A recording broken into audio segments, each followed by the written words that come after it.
Welcome to Ballet Bites, where we break down the mechanics behind dancer injuries, and how to avoid them. Today, we're diving deep into the infamous dancer's fracture. I'm really excited to unpack this topic. What does a dancer's fracture refer to exactly? So let's clear the air. Clinically, a dancer's fracture is most often the long spiral fracture of the distal fifth metatarsal, right? Mhm. It usually happens when the foot rolls inward during a landing or demi-point movement.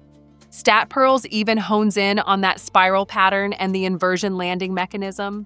Got it. And it seems like the naming gets confusing because there are other types of fractures around that area, correct? Exactly. You've got avulsion fractures where a ligament or the peroneus brevis tendon yanks a chip of bone off at the base. Then there are the Jones fractures a bit further along the shaft. AAOS, OrthoInfo points out that while avulsions tend to heal well, Jones fractures come with a 15-30% non-union risk. So distinguishing these is critical to set proper expectations for recovery. That makes sense. It highlights how just knowing the exact type of fracture can really influence treatment plans and timelines for dancers. Absolutely. And that's why proper terminology isn't just trivia. It directly impacts care. If you feel lateral foot pain, knowing that the term dancer's fracture might mean a specific spiral shaft injury helps speed up proper evaluation and management. So shifting gears a bit, if you're on a tight schedule before class, say just 5 to 10 minutes, what's the smartest prehab approach to protect that outer midfoot? Well, first off is a 1-minute session of short foot doming to wake up those intrinsic muscles. A 2022 meta-analysis, according to the International Journal of Environmental Research and Public Health, found that this kind of training improves both foot alignment and balance. Yes.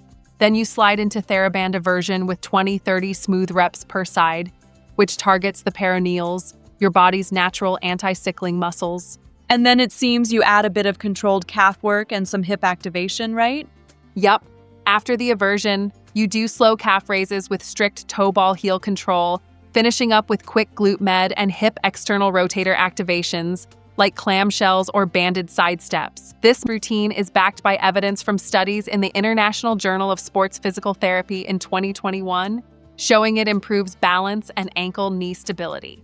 Impressive. But what about landing technique? How do you practically reduce the risk of stressing that fifth metatarsal? Great question. It all comes down to cues like quiet and stacked. When you land, aim for a controlled plie with a toe ball heel sequence. Keep your turnout initiated from the hips rather than twisting at the foot. Forced turnout, as Scientific Reports 2024 study indicates, ramps up the stress through the forefoot, which then messes with your first ray mechanics. Right on. And proper knee alignment is key as well, isn't it?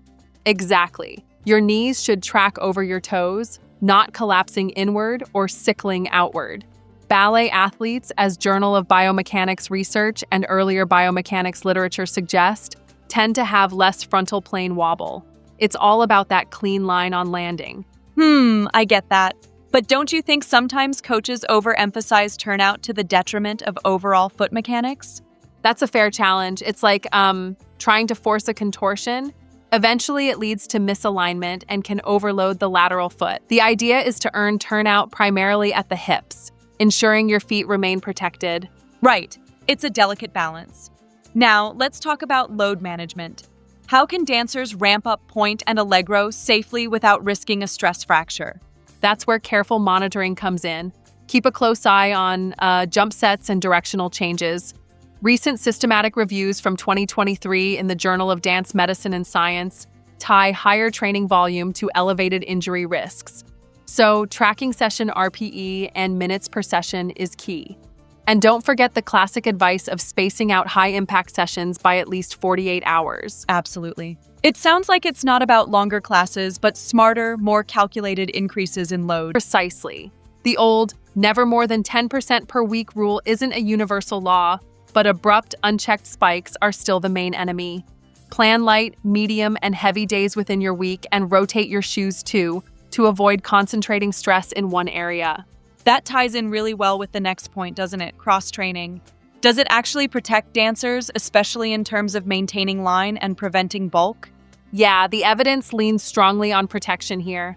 A 2020 randomized controlled trial in professional ballet, published in the Orthopedic Journal of Sports Medicine, showed that incorporating 2 to 3 short cross-training sessions per week cut injury rates dramatically by as much as 82%. Right. And that includes focused exercises like calf raises, glute med work, single leg balance, and low-impact cardio to build endurance. Exactly. You're building a deeper gas tank so that your technique holds up well, even under fatigue. Plus, consistent cross-training helps maintain balance, preventing those dangerous cyclical overloads on the lateral foot. Before we wrap up, let's quickly touch on fueling. How does low energy availability factor into all this? Oh, that's a big one. Low energy availability can compromise bone health, increasing the risk of stress fractures. Recent guidelines from the IOC's 2023 consensus on RED-S and a 2024 BMJ Open Sport and Exercise Medicine statement highlight the importance of proper fueling. Dancers need to be in tune with their bodies, and if there's a shift in energy or menstrual cycle, it's critical to address that early. Right. So, in essence, dancers need to check both their physical mechanics and their nutritional intake to reduce injury risk. Absolutely. And to sum it up, first, know the difference between a spiral shaft injury and a base avulsion, because that matters big time for healing. Second, commit 5 to 10 minutes to a targeted prehab routine every day. It's like a shot of espresso for your stability. Third, use proper landing cues, quiet landings, stacked posture, hip-driven turnout to keep your feet safe. Fourth, ramp up training loads smartly by monitoring volume and spacing sessions properly. And finally, cross-training plus mindful fueling are your best defenses against injuries. That's an actionable checklist right there. It really reinforces that even short, dedicated sessions can make a huge difference. Yeah, exactly. And remember, if you start feeling lateral foot pain, like a sharp zing on the outside during a sauté or landing, don't ignore it. Modify immediately, keep an eye on it for 48 to 72 hours, and get it evaluated if it persists. Early intervention is what keeps a grumpy metatarsal from becoming a season ender. That's a critical point. Safety in dance isn't just about technique on stage. It's equally about being proactive with injury prevention off stage. Exactly.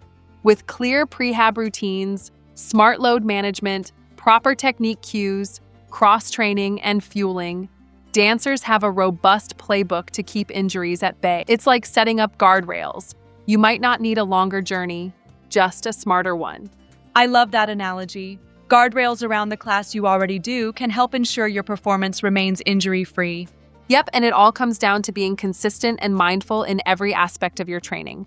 A dancer's journey is as much about longevity as it is about precision on stage. This has been a fascinating deep dive. Next time, I'd love to explore how emerging technology, like motion capture, might further refine these prevention strategies. That sounds fantastic.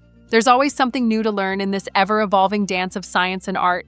Thanks for staying tuned. Here's to safe landings and strong feet this season. Absolutely. And remember, every tiny bit of prehab counts. Until next time, keep those feet on stage and off the injury list.